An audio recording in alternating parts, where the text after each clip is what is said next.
After working with and talking to hundreds of retirees over the years, here's what I've noticed.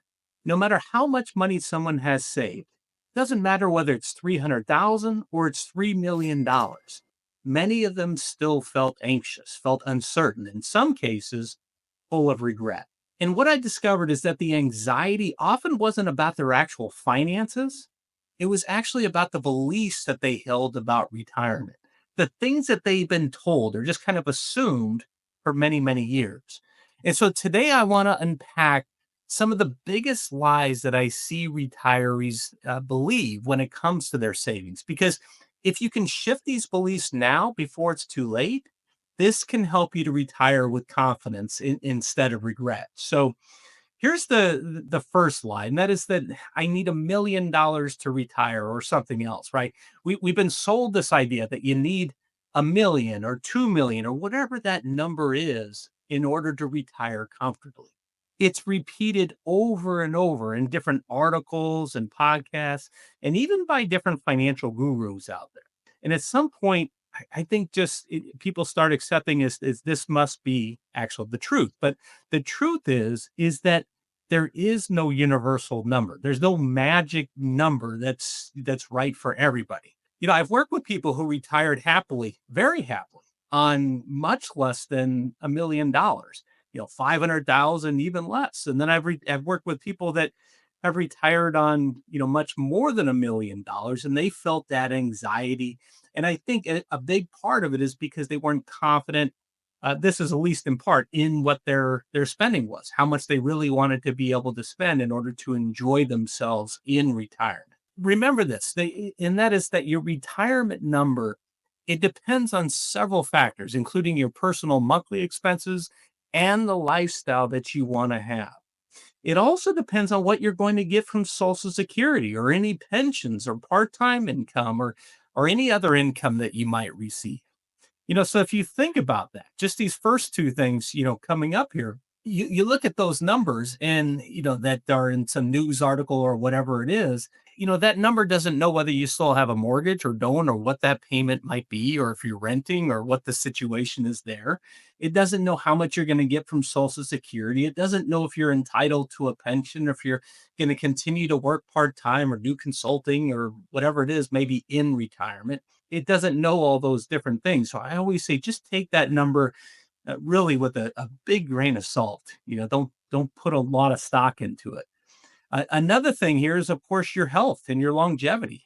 How long might you really need your money to last? Everybody situation is different as far as what your health looks like, your longevity, how long your parents live, and all that sort of thing. And the other factor, of course, too, is how do you want to spend your money? You want to spend more of it earlier in retirement when you're healthier, and then kind of scale that back, right? So there's a lot of important things to consider here. So before you chase just some random number, make sure that you ask yourself, what is my retirement actually going to cost?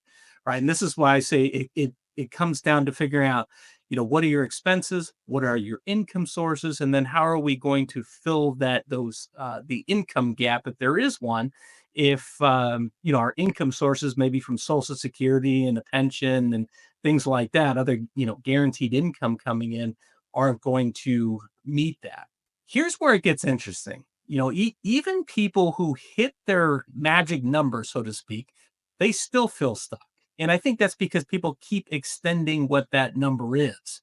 Maybe at first it was, I need to save $1 million, but now you get to a million and go, well, maybe having 1.2 million, maybe that would make me feel a little more comfortable, right? I see that all the time, that the bar keeps getting raised. The second lie is, something to the effect of, I shouldn't touch my savings.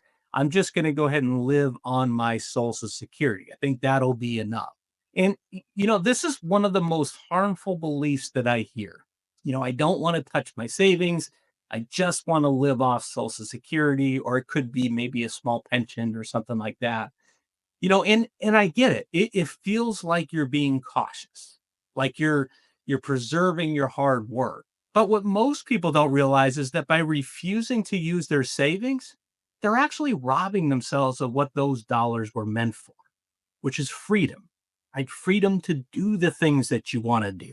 You didn't spend 30 plus years working and saving and sacrificing just to hoard money out of fear, right? You save so that you can enjoy your life. Let me give you an example. Let's say you're wanting to buy a new car. Maybe you don't need a new car yet, but hey, there's a car you really like, and maybe it costs a little more than you actually would normally feel comfortable spending. And so you kind of, just think about it, but at the end of the day, you decide, I guess I better not purchase it because you figure, hey, I don't need it. I can get by, with what I have or maybe something else. And you decide not to do anything because you don't want to make a bad financial decision. But here's the thing, with good planning, you can stress test your plan and see what the impact would be on your plan if you did splurge on that car or whatever it is, whatever big purchase maybe you have in mind. It's important to run those numbers because, if there are things that you want to be able to do and want to spend that money on, run the numbers, stress test the plan to see how it would hold up throughout retirement to still get you the income that you're going to need. Keep in mind that your money is a tool. It's not a trophy. It's not meant to sit untouched, like sitting up there on the fireplace, mantle, just kind of sitting there. Not at all. Your money is a tool. It's meant to serve your life. But some people don't just stop at preserving their savings. What happens with some people I see is they actually keep adding to it year after year, even after they don't even need to. And that leads to the next lie that I want to go over here. That goes something like, hey, the more I save, the more secure I'll be. And I've seen this one time and time again. And this one breaks my heart because people that have already won the game, people that already have plenty to retire, maybe more than they actually need in order to retire, they keep working out of fear, not working because they love their job or they want to continue to work part-time to give them something more to do. I've seen situations where people don't enjoy what they're doing, where they're going to work every day, they're driving an hour to work and sitting in traffic and really not liking that. But financially, they're just not 100% confident they're ready to pull the trigger. And so they say things like, hey, just one more year, just a little bit more of a cushion, then I'll be ready or something like that. But what they don't realize is that they're trading time that they can't get back because more savings can't protect you from missed opportunities. And the other thing that I see is that some people actually go ahead and they do retire, but they still continue to save. And so let me explain what I mean. One lady that I was working with was withdrawing $4,000 a month from her retirement accounts. Now, that was on top of Social Security as well. And I'll never forget, I was talking to her just about a few months after she retired. I wanted to see how she was adjusting to retirement and how she was doing with her cash flow and things like that. And she told me, she was, well, I'm doing pretty good. I'm actually able to save almost $1,000 each month. And I told her jokingly in a nice way, I said, no, spend that money. That's what it's there for. It's for you. Now, let me tell you another story about somebody that I worked with who fell into a similar type of pattern of, just wanting to continue to save more and more really long after they actually needed to. And it's a story that I think about often because, it's a reminder of what's really at stake here. Mike was 61 when we first met. He had saved just over $1.2 million. He had no debt, and his wife was pretty much semi retired. Now, on paper, he could have retired immediately. He could have lived an incredible life, but he said, let's just wait 2 more years. I want to hit $1.5 million. And if I can hit that, then I'll really feel safe.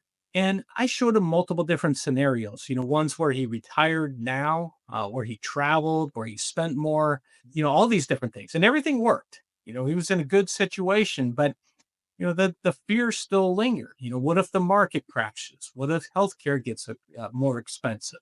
All these things. And so, he kept working. Probably about a year and a half later, his wife was diagnosed with some sort of rare autoimmune condition. And suddenly travel for him was off the table. The hiking trip that they had planned for their anniversary, they had to cancel that.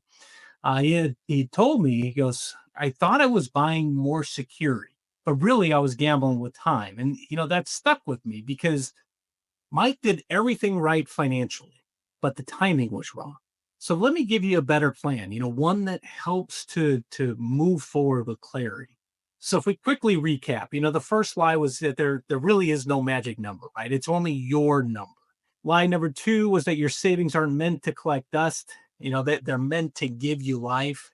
And the third lie was that more savings won't guarantee peace, especially if you're trading your best years for it. And so, what should you do? Well, a few things are, of course, that you should define what you really want from retirement. What do you want from your go-go years of retirement? Those early years of retirement when likely you're going to be the healthiest and the most active of your retirement. Are there things on your bucket list that you want to be able to do? So that's really the first thing. And that's about running the numbers and getting a real projection, not just a gut feeling. And then, explore maybe phase retirement. See, really try to determine what retirement means to you. I talk a lot about, retiring or, stopping to work and, making that transition and, why it can make a lot of sense, but it doesn't make a lot of sense for everybody. Keep in mind if you love your job, if you have a ton of flexibility or something like this where you could ease that, maybe, still work and be able to do all the different things you want to do or scale back, or maybe you do consulting or freelancing on the side and you kind of mix that in with your overall retirement satisfaction. All of those things are okay.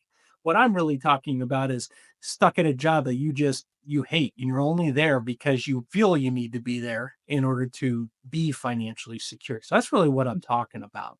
So, explore phase retirement. For some people, they never plan to continue completely retire. Some people plan to continue to work, part time or freelance or something, for many years of their retirement, as long as their health holds up. So figure out what that means for you, and really build a withdrawal plan that gives you confidence, so that you can really spend your hard earned money. Right? Know what you need to spend, want to spend, and structure that retirement plan, that withdrawal plan, in order to give you the confidence and the peace of mind that you're looking for. By being confident in your plan, that's what can help give you that confidence, again, to spend your hard earned money, but to do it without fear, without guilt, so that you can actually feel that you can enjoy yourself. So keep this in mind, right? You don't need to delay joy to feel safe. With the right plan, you can have both. After hundreds of retirement conversations over the years, the most common phrase that I've heard is something along the lines of, "I wish I'd done it sooner." It's not, "I wish I worked longer," or I wish I'd saved just a little bit more."